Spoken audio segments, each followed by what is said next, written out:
Just like to let the visitors know, we're having an 11-week series on the Holy Eucharist. And tonight is the 5th talk on the Eucharist, and the topic for tonight is the second 1,000 years in the history of the Church. So, the Great Schism in 1054, it was the split between the East and the West. The East and the West basically over the Pope. The Pope wanting too much power. And of course, the Eastern churches, they always recognize the Pope as the first among equals. And that's why you have 9 different rites of the Eastern Church that's not in union with the Pope. Things like the Russian Orthodox, the Greek Orthodox, and over each of those rites you have the patriarchs. And there's 23 rites, Eastern rites, that are in union with the Pope, but 9 are not.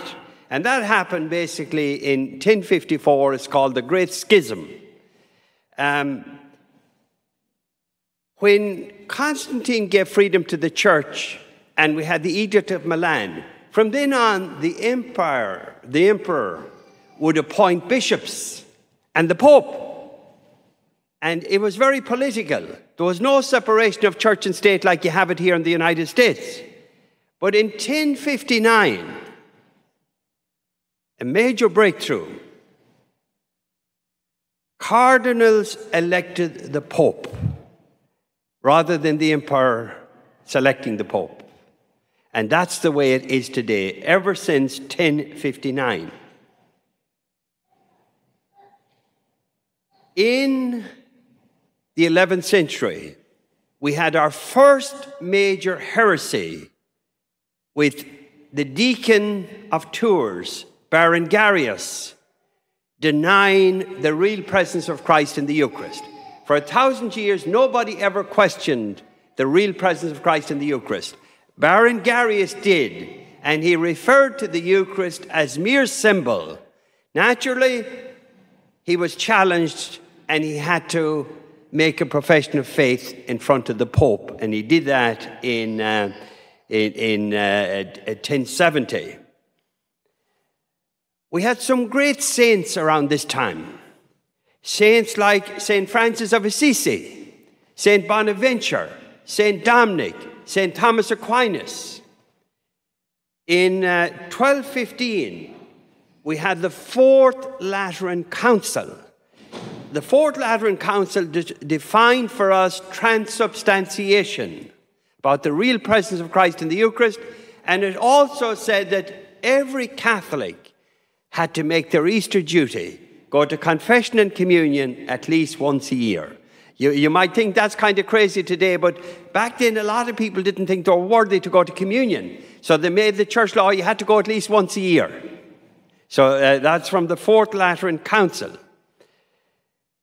In 1227, Stephen Langton divided the Bible into chapters.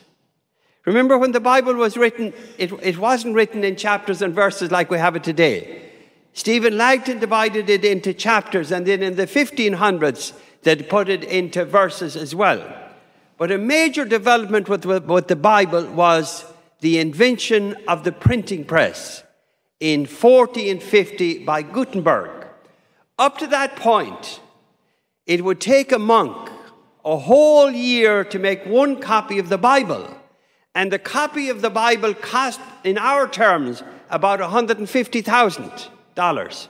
And they would chain them to the church so people wouldn't steal them. They were valuable. But once the printing press was invented, the first book that was printed on the printing press was the Catholic Bible. And it's good for you to know this. By the time Martin Luther came, the Catholic Church had authorized over 600 different editions of the Bible in many different languages. Sometimes people will say on the internet, Martin Luther gave us the Bible, the Catholics wouldn't let you read it. Not true. Before Martin Luther, there was over 600 different editions of the Bible, thanks to the printing press. It became a lot easier.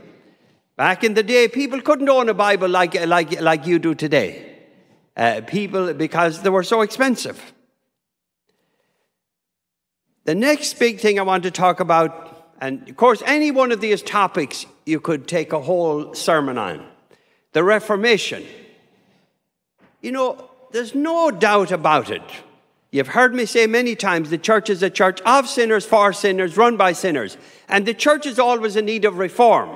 And during the time of Martin Luther, it particularly needed reform. And particularly at the Vatican. They were selling indulgences and other things like that.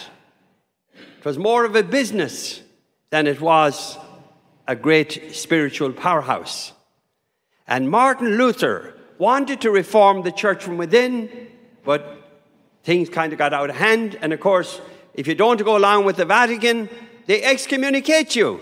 And that's what they did to Martin Luther. And not only Martin Luther, you had other great ones at the time like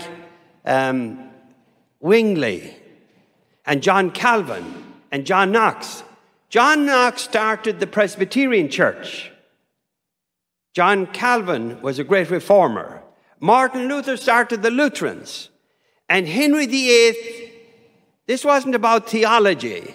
It was about wanting a child, wanting an heir. And the Pope wouldn't grant him an annulment, so he said, I'll show you. I'll set up my own church. And he put himself in charge of the Church of England, or as we call it in the United States, the Episcopal Church.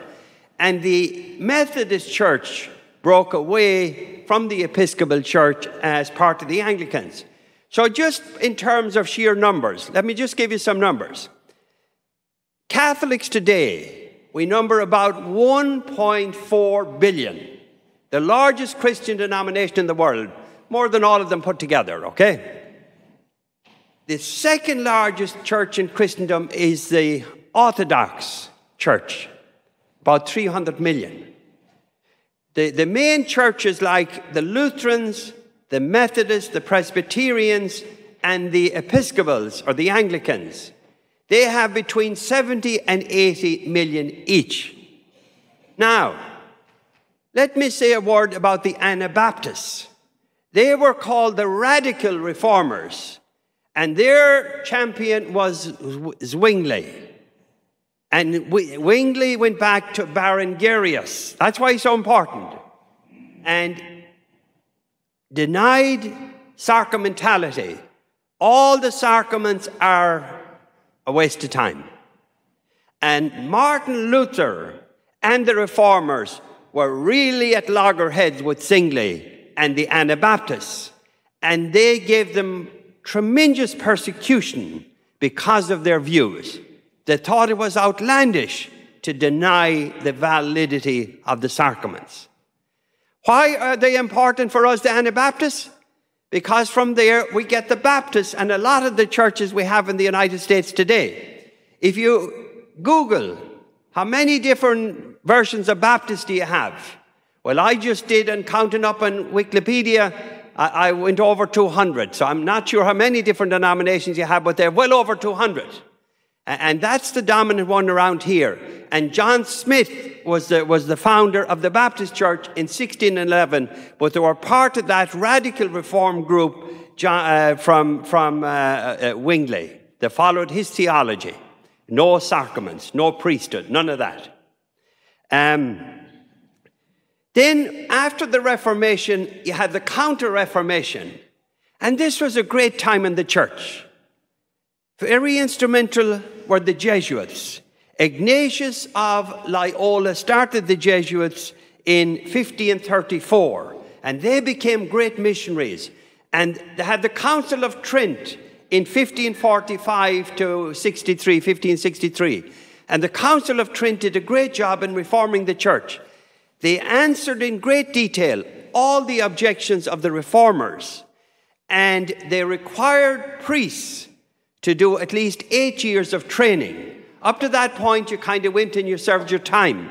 But they raised the level of education for priests. and every priest today has to have the same qualifications as a medical doctor. So we're hopefully more educated than they were back then. I don't know if it helps or not, but anyway, that's the way it is. One of the other things, in 1673 in England, there was tremendous persecution in England. They had the Test Act. And the Test Act meant that if you were Catholic, you could not have a government job or you couldn't serve in politics. And in order to be eligible to serve in politics or in the government, you had to deny transubstantiation and take communion in the Anglican Church. And there's a lot of martyrs in England because they wouldn't do that. In England also, you had the Oxford movement, 1845. Many of the great theologians, like John Henry Newman, believed that the Catholic Church was the true church, and they came back to the Catholic Church.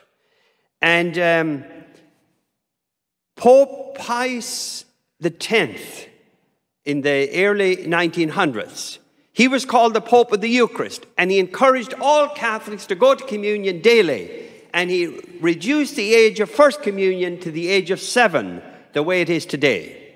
And then in the last century, the 20th century, we had lots of wars, 2 world wars. But then we had the rise of communism. And about 60 million Catholics were persecuted for their faith in Jesus Christ.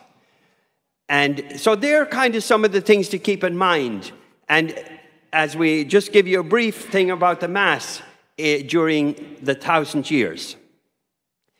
It was during the Middle Ages that the terminology changed. The table became an altar. The meal became a sacrifice. The celebrant became a priest. The shift of communion from food for life to adoration of the sacred host caused the Church to introduce the Easter duty. The Corpus Christi procession was introduced in 1264. Kneelers was introduced in the Catholic Church around the 1200s. Imagine, there was no kneelers in Catholic churches for 1200 years. From the 12th to the 15th century, Mass was like a sacred play. There was 3 silent prayers by the priest representing the 3 days Jesus was silent in the tomb. The priest turned 5 times representing the 5 appearances of Christ. And at one point, he made the sign of the cross 5 times, representing the 5 wounds of Christ. The back of the chasuble was used to display sacred pictures. When we had the heresy of Arbigensianism, ever heard of that before? Arbigensianism. Arbigensianism denied the real presence of Christ in the Eucharist. So the Church, in response to Arbigensianism, started lifting up the body and blood of Christ after the consecration, and they started ringing the bell, reminding the people to look up. Because remember, the priest had his back to the people. So they started to look up. The ringing of the bell was introduced to remind the people of the great consecration. This caused people to run around from church to church just to see the host elevated. This type of reverence led to many good devotions, like Eucharistic devotion, benediction, exposition, processions. During this time, altar rails were introduced, emphasizing the unworthiness of the laity to come close to the sanctuary. How many of you remember the altar rails? And you had to kneel at the altar rails to get communion? That's where it came from, this time. The Council of Trent in 1545. This was a great council. It ritualized the Mass down to the last detail. The Mass was in Latin, so you could go into any church in the world, and the Mass was exactly the same, with precision, and it was a great universal prayer. And then Vatican II came along in 1962 to 65, and they went back to the old Mass, how the Mass was for the first 400 years. And that's what we have today, the old Mass with the priest facing you all, like it was before the heresy of Arianism. What was the heresy of Arianism? Told you last week. What? Anyone remember? I'll be giving you a test again next week.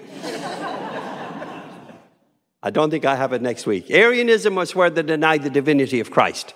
And the church, reacting to Arianism, introduced the sanctuary, the penitential rite, and they made the priest turn his back and face the altar when he was doing the Mass. And that's the way it was up until Vatican II. And I remember as a kid, everyone went to church and they brought the rosary beads and they prayed the rosary while the priest said Mass up here. And then, of course, he'd give the sermon, you'd put the rosary beads away for the sermon, and then when he was done with the sermon, you go back praying your rosary again. That's the way it was.